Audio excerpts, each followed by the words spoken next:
Hi guys, this is Jared from GamerSlice, and I'm here with Diego, and we are going to share our thoughts on the Star Wars Battlefront beta. So, starting off, I just gotta say, visuals and sound effects, there is just nothing but praise for that there. It's got some of the best visuals in any game I've ever seen. Wouldn't you agree? Oh yeah, for sure. mean, Explosions, sound effects, amazing. Oh, and the soundtrack too. It's like directly from the movie. It's just got those like Star Wars anthems. It's like going into battle. Well, I wouldn't kind cool. of expect anything different. Yeah, but it's I mean, it's Star Wars. I mean, if you watch it, people are gonna be really pissed. So yeah, that's all great. So let's just talk. We're gonna talk about two sections: the gameplay and the game modes. We'll talk about the gameplay first, and then we'll move on to any game mode specific stuff, and then just anything else we might want to add. So one of the things I noticed about the gameplay is, to me, it did feel kind of bare bones. Like, it was very simplistic. There wasn't much to it. Even more bare bones than Call of Duty, I think. Which Call of Duty I wouldn't really describe as bare bones, actually. But this one was kind of bare bones. Like, there wasn't a whole lot of like there was no gadgets or anything we would use like that. I guess there's the pickups, which I don't know about. Well, I mean, I don't know about that specifically because, like, say you tried out the survivor mode, you had actually quite a bit of gadgets that select from. I mean, obviously, a bit of variety. And I definitely think that this is just a beta. I think there's definitely going to be a lot. Of course, those gadgets are kind of like the what do they call them? Star cards, and you'll probably unlock those later. But in the multiplayer portion, you don't get like, I don't think you get the like seeking rocket launcher thing or the grenade launcher. Well, we don't know yet, but like. I mean, well, you will eventually. I'm assuming. I do think you're right. I do think it would be quite an OP weapon, or maybe they could even dumb it down. Maybe do a lot less damage.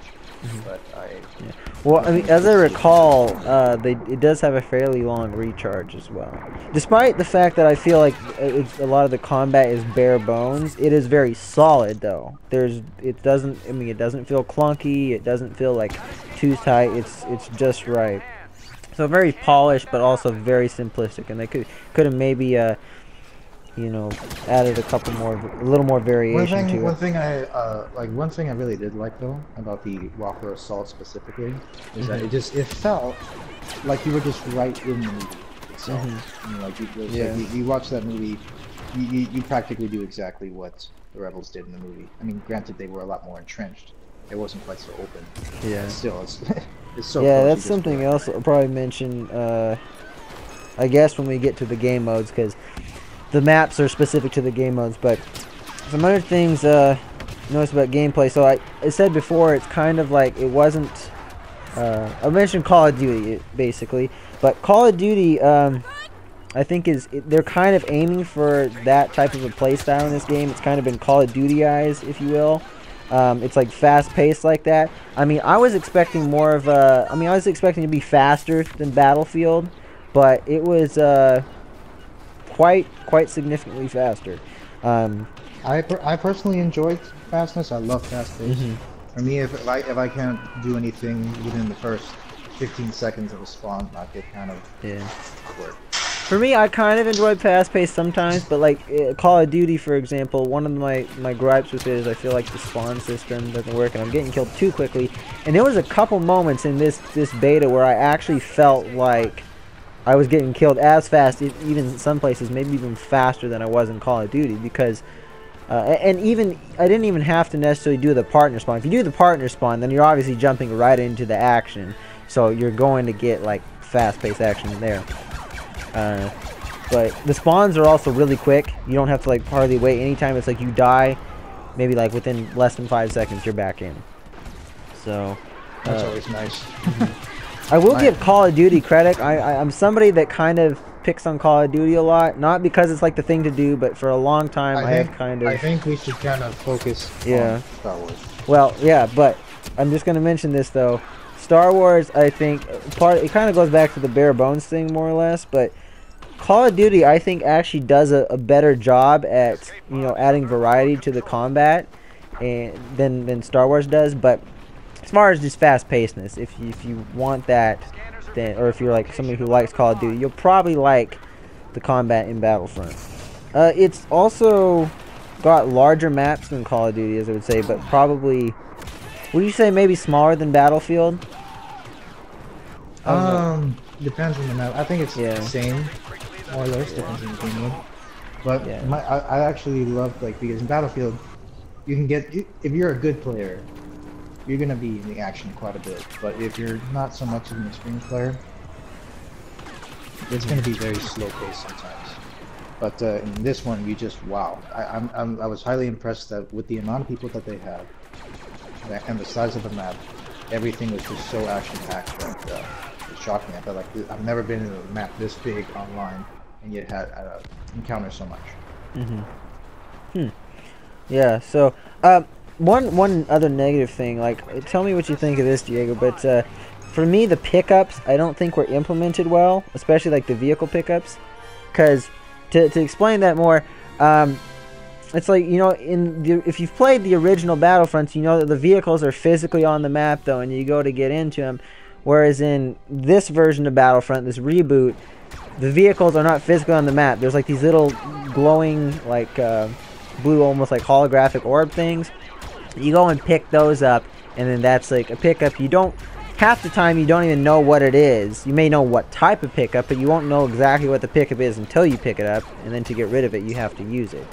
Actually, when you pick up a vehicle, it's got like a countdown timer, and you have to do it within like 10 or 12 seconds to be able to use it. But you have to pick that up, and the vehicles are not physical on the map, which I thought was kind of silly and kind of weird.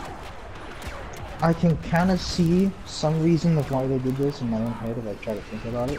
Because like if all the vehicles spawn in the back, there wouldn't be enough people kind of advancing. They'd all just be waiting to pick up vehicles. Well, as I recall, in the earlier Battlefronts, they were fairly spread out. Like, there'd be capture points, and the vehicles would be at capture points and all that stuff too, right? Well, not every time, just certain types. Yeah, that's true. But a vehicle in Battlefront tradition, typically all the vehicles, you know, mostly like 80% of the time, I want to say, were in the back, all of them. You mean Battlefield or Battlefront? Battlefront, like, they were? Okay. And yeah, it's been a while since I played it, so. Yeah, and also the thing is that I personally think that they have it where you pick up vehicles by actually moving forward instead of back. And even if you don't pick it up in time, you'll still be walking and you're practically towards the battle already, so you don't have to like run back, find out that the vehicle was taken by someone else, and then have to run all the way back. I guess now that you bring that up, it is kind of interesting because now you no longer have to go searching. Like, there's sometimes in more combat, just in the actual hot zones, more or less. So you could even pretty much start using one like in the middle of a hot zone. You just have to pick it up and then get in like a trench real quick. Okay, speaking of vehicles though, I never got really too much chance to like fly any of the aircraft or anything like that. But what did you think of it? I know you got a chance to do like the Walker, the AT-ATs and all that stuff. So what did you think of that? I got a chance to drive every vehicle. I got a chance to drive every vehicle, and I was kind of interested because like most of the time, unless you're in a Walker, once you get in a vehicle, you are in it until you die. That's your life. Right there is the vehicle. And if it's a Walker, it is the actual best vehicle in the entire arena, so they have to only let you be in it for a short amount of time. Yeah. Because as anyone who ever played Battlefront 2 knows, that if you played as the Imperials on top, you would just get into the Walker and you could stay in the Walker the whole match and win. And never die. So, in order, like, you can call it a way to not have a single player hog the most powerful thing on the map for the entire time. Now, I noticed I never really actually went too much to go pick up the pickups. I never like really aimed. That was never my task. I was just like focusing on the objective more or less. But I'm sure, I think to some extent the pickup system may allow more of an equal opportunity to, I don't know if I'd really say it, because even if the vehicles, I guess it eliminates the number of people that are going for it, because if there's a physical vehicle on the map, somebody's like, oh, there's a tank over there, better go get it, you know, type thing. So anyways, before we move on to game modes, what were you gonna say? Well, basically I was gonna say that it adds a shred in some kind of weird way. It adds a shred more realism in a sense where, like, say you're playing Battlefield, like Battlefield 3 or Battlefield 4. A regular soldier cannot by himself man a tank or get into a jet and expect to fly with all his gear, etc. Then eject and all of a sudden pull out a rocket launcher. He wouldn't have enough room in the cockpit. Exactly. But in, like, the way they have it in Battlefield is that you call it in, and it's not you physically. Yeah, it's like you just controlling. Because I know when you get, because when you're like going into like the TIE fighter, the X-wing or whatever, you just it doesn't take off. It's just already up there in the air flying. So, yeah. Granted, I think the actual place it took off from was up in the sky. Yeah. Well, wait. Well, yeah, technically speaking. But yeah. So before we move on to the game mode stuff, unless there's any stuff Diego wants to add after this. You know, we're gonna move on to talking about some of the perk system. So, like the perk system, it's like your star cards. You buy them and then you equip them like kind of your loadout slots. So one cool positive about this game is there's like a partner perk system where when you go into battle, there's like the partner system. You can use your partner's loadout for yourself, so you can switch between yours or your partners when you respawn. So that's really, I think, really cool. So if your partner's got better gear than you and you just starting off, you can utilize that gear. But the perks themselves, I would say, are fairly linear, I guess. It's like there's a game like Call of Duty or something. The way the perk systems work there, I would say they're more balanced. It all depends on your play style. But in Battlefront, I feel that there is more of a sense of progression, that like each perk, like as you unlock them, they get better and better, and there's a clear like superior choice most of the time. I mean, given there is still a little bit of, you know, it depends on playstyle slightly, but generally speaking, I don't know if really to say that it's a clear superior choice. Well, I don't know. I just found, at least early on, at least what was in the beta, the more, as I unlocked the separate perks, I found like the newest perks that I unlocked seemed to be like the best one. And I started using like the jump pack is like the last one you unlock, and the jump pack like is really I typically really useful. like kind of like while it gets you into good spots, I typically. Yeah, I don't think it's always the best choice, but I would say most of the time you can't go wrong with it. But yeah, so that can be viewed as a good thing, the fact that it's got like a really linear perk system, but nonetheless, you know, at least you will feel this sense of progression and getting more unlocks and feeling like you're improving your character. So that's a positive in my book for the most part. So I don't know. That was an interesting kind of feel. I didn't expect it to be hard. I thought it would just be. I guess it took me a while to get used to that. You make your own class instead of you just pick them. Yeah, like you did back in the old Battlefronts. I like that, but I like it too. Well, don't they have? It seems like they do have a couple given classes that you can already select from, with like. But then you can make your own as well. Oh, never mind. Never mind. I'm thinking of Metal Gear. I was recently playing Metal Gear Online. Never mind. So. Yeah, but anyway, like even like when the full game's out, when the full game comes out, everyone knows like you're gonna be able to customize your appearance, like your gender, your race, etc. That's always gonna be fun. Give yourself a good variety in there.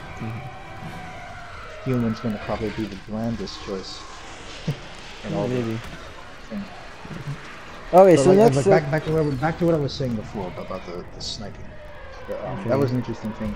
Where like at first, like when I started getting, before I ever got the rifle, like I would be getting sniped left and right. It seemed like it'd be very powerful. But yeah, I did. I mean, I had the exact same experience.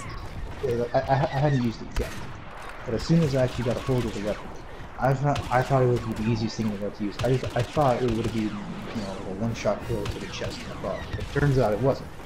It is actually a headshot only kill unless you're wounded. Or sometimes even if you just get lucky, it seems. I don't know. And it was actually quite a bit difficult to use. It didn't zoom in too much. Yeah, and it was kind of difficult to just hit targets, but it was a very powerful weapon, though. It's very, very powerful. In fact, no matter the vehicle, it would also always do 5 damage.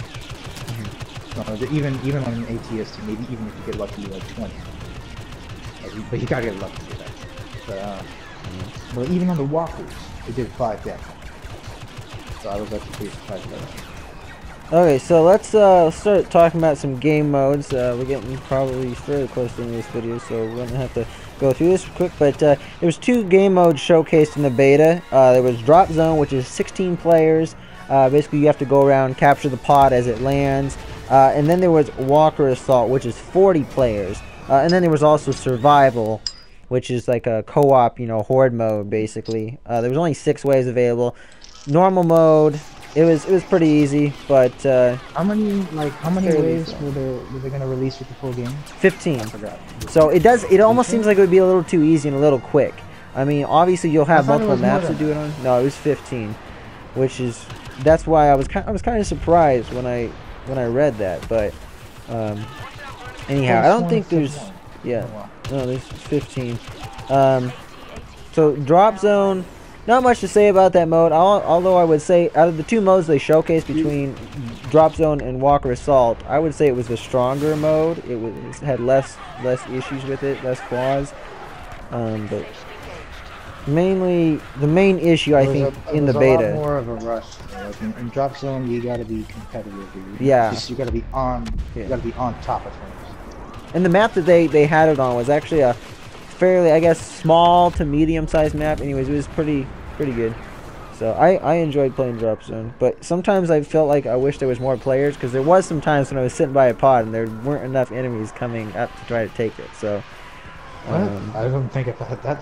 You must have been on a very good yeah, team. just occasionally. There was one match though that eventually people all of a sudden started leaving. We had 3 players left on our team, and to capture the last 2 pods. So I don't know what happened there, but anyways, the main issue though I feel that was present in the beta, it has to do with Walker Assault, and that is that the mode is incredibly imbalanced.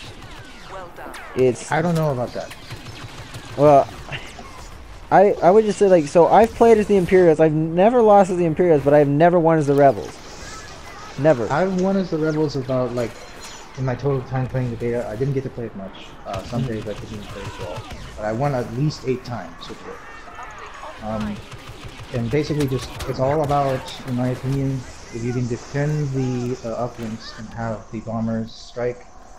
It's just, the main thing is that if you can get the air clear, TIE fighters, you can win. But the way you described it to me earlier, it sounded like the only way to really, you know, be able to have a strong, be able to push back the Imperial as well as the Rebels, is to attack the walkers with an orbital strike. If you don't have the orbital strike, it seems like it takes forever, because basically when you activate the uplinks, well, it's just like when you activate the uplinks, like the bombers have to take the shields out, and then everybody has to focus fire on it. But you don't do that much damage to them, and you only have like 3 chances each, like maybe 45 seconds to a minute within the entire mission. So I mean, the best I've ever done is the Rebels. I was able to do the killing blow on one of the AT-ATs, and we got the second AT down to like 30 or 40% health. That's the best I've ever done as the Rebels. One thing that actually many people don't really see is that like there are many different weapons that do many different types of damage. Like the auto rifle, it's not the greatest weapon to use against a walker, but there are like tons of turrets that no one really seems to use that much, which always shocks me. Like, but those turrets though, keep in mind they're only in one section. Like the radar turrets, they're like further back, and there's I think one further forward. But in that middle section, there's like none of the radar turrets. Every trench section there's at least a couple. I know, but that section in the middle, there is no trenches because it's the one by the hangar. Even like back on what I said before, even the sniper rifles do 5 damage on walkers. So take them into consideration. And plus, you don't have to actually be on the last stand to actually use the snow speeder, and they can actually attack them while they're wounded. So if you actually go back far enough, like to the hangar area, that's about the first time you ever see them spawn. You can grab a snow speeder, and then when the walkers are wounded, immediately take one out. Yeah, that too. But like, I've never found the opportunity to do that, which is. But if you know how to do it, then I guess you have a chance to do that. So I've never. I will say that like many players. This is the main thing why I think the Rebels lost so many times in the beta. It's just that no one really knew exactly what to do. But I think when the actual game comes out, if everyone knows exactly what to do, Yeah. they are gonna win a lot more. Well, that brings up kind of just like another way of saying is rather than maybe it's not so much an issue of it being imbalanced. I think even despite that, even if everybody does know what to do, I think there may be a slight imbalance still, and the Imperials may have a slightly better chance, but it's not as... Of course, because like, if you remember in the movie, they lost. They couldn't defend the actual shield generator in the movie. I think the better... Yeah, I think the better way of putting it is just the fact that they need... The flaw with the game mode is not so much the imbalance as it is... Well, it basically causes an imbalance, or at least an illusion of an imbalance. But the main problem is that they don't really explain the mode good enough to people, and things just... Your objectives are not highlighted good enough. Because it's basically like, oh, capture the uplinks, and that's all. That's all it seems. And then the lady's like, okay, the AT-AT is vulnerable. Shoot at it. That's all that's really apparent. The other stuff is kind of like hidden beneath layers and layers of other stuff. And another thing is that like when I first started, I always thought that as soon as you got the uplinks started, like for some reason the walkers would become vulnerable. I didn't realize that the bombers actually had to strike it before they become vulnerable. And if the Imperials have control of the skies, they can knock out the bombers before they can even touch the walkers. So even if you have the uplinks up, the bombers don't get to touch the walkers, they're not going to be vulnerable. So that's most of what we have to say about the game modes in the beta. One other thing I will say is that as we already talked about in Drop Zone, it's smaller maps. You know, the Walker Assault has like huge maps because there's multiple objective points and stages in that map. So, but the Drop Zone and probably some of the others will have smaller maps as well, and they seem to have a lot better cover. While the Walker Assault, at least on Hoth, was like really wide open, so it was really easy to like take long shots with just standard assault rifles, which is kind of crazy. But as far as the small maps, though, I will say the jump packs you can jump a long ways in them, and let me just say things could get pretty crazy, I think, on some of the smaller maps, because people would just be like flying all over the place. Also, one other thing, in Walker Assault, the vehicles could make it a little too easy, but we'll have to see. Because pretty much, if you get in a vehicle during Walker Assault, you are going to dominate. But you know, there are methods of how to take out the ATSTs. But, yes. Like some of the turrets, people don't use the turrets. I don't know why. As Diego already mentioned, those satellite shaped turrets, those will take out the ATSTs real quickly, but no one seems to really even go for them. It just seems like a nightmare. I don't know if it's they just don't realize they're a turret and they think they're just like a object there, like a satellite dish, or if they just think that they're going to be too vulnerable. Trying to plug in their TVs or iPads. Okay, so to wrap this up, there's a couple more things I wanted to mention, not related to game modes, but this in Star Wars Battlefront, you can switch between third and first person, like you could in it defaults to first person, like you could in Battlefront 2. But the swap is, rather than being able to do it mid-game, you have to actually go into the settings and change it, and then it won't actually apply that change until you respawn again. So once you spawned in, you can't switch anything on that life, which is kind of annoying, but whatever. At least you can play the game in first or third person. The other thing, do you have any input, mystery person? Yes. I'm not even sure if I can hear him. I was just gonna say that the turrets are extremely good, because I had a friend over one day and he got on one of the disc turrets, and he just wrecked the whole game. So I mean, I recommend, if you're new, it's fun to be on the turrets. Yeah, it's like if you're a noob, just get on the turrets. You need that assistance. Exactly. Yeah, you'll get kills, dude. Yeah, He killed I mean, I did it. I mean, under it's crazy. 10 seconds. Yeah. And people just like sometimes ignore you. They're like, "What?" Like they don't even know that you're there. They don't even care. They don't even care that you're in there. I know. Sometimes like lava. It took forever for a sniper to finally decide, fine, I'll kill him. No. Yeah. Or like once in a while, like, oh, finally a grenade comes and just lands at your turret. Yeah. And sometimes it doesn't kill you, but like at least someone's trying. Now, did you guys already talk about the survival mode? Yeah. Oh, we're basically wrapping up. One other concern that I did have when we were getting into a match, like the partner system works is you can only have one other partner. But it seems like that the partner system is the same thing as basically having a party or a lobby that you can like invite people and take them with you.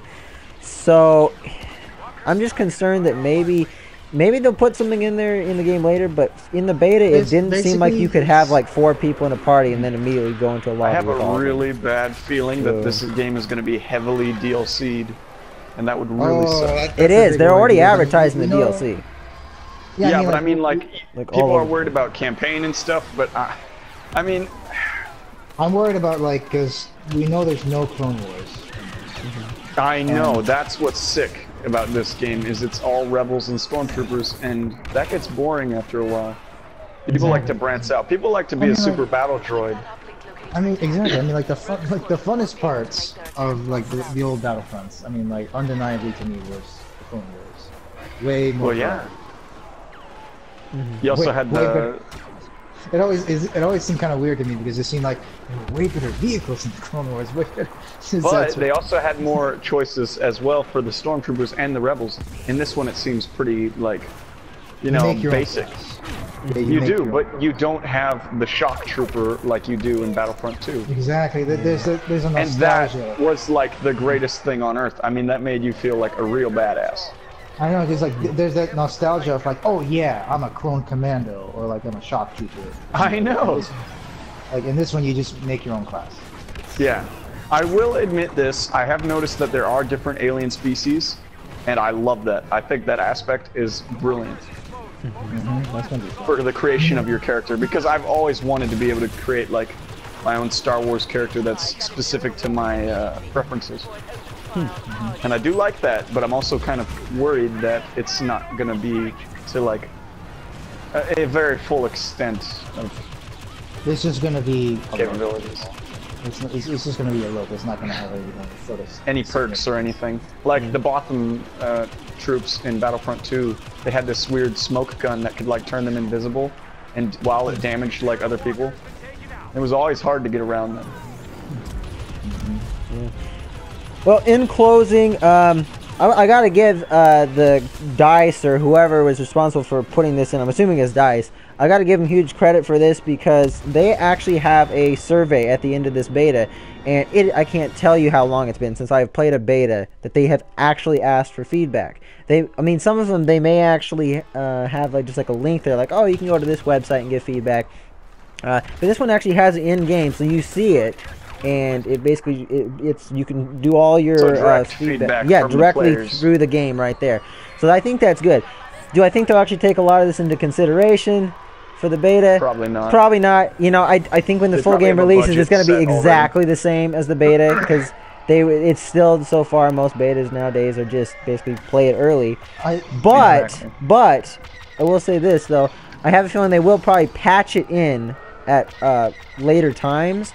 And or patch some of the stuff in whenever they can, and then hopefully it will give them a good idea on what stuff to change if they make a sequel, which it's pretty much inevitable they're going to make a sequel because this is going to be selling really good.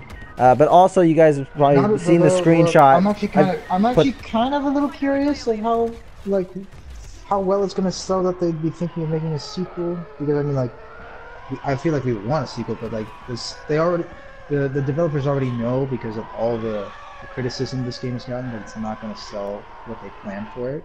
Yeah, it's still going to sell good, of course. Yeah, it's going to sell good. It's going to sell good enough to warrant a sequel. That's what I'm saying. I mean, it's got a Star Wars license, and they're doing a fairly good job on it.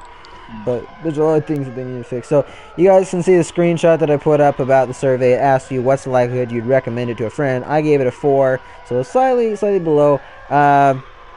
I mean, the game overall is kind of just a mixed bag. It's got an equal amount of good and bad. A lot of it is, I think, because it doesn't live up to Star Wars Battlefront 2. It just doesn't have the same amount of content and all that stuff. It's trying to be its own thing. But you can see here, yeah, yeah.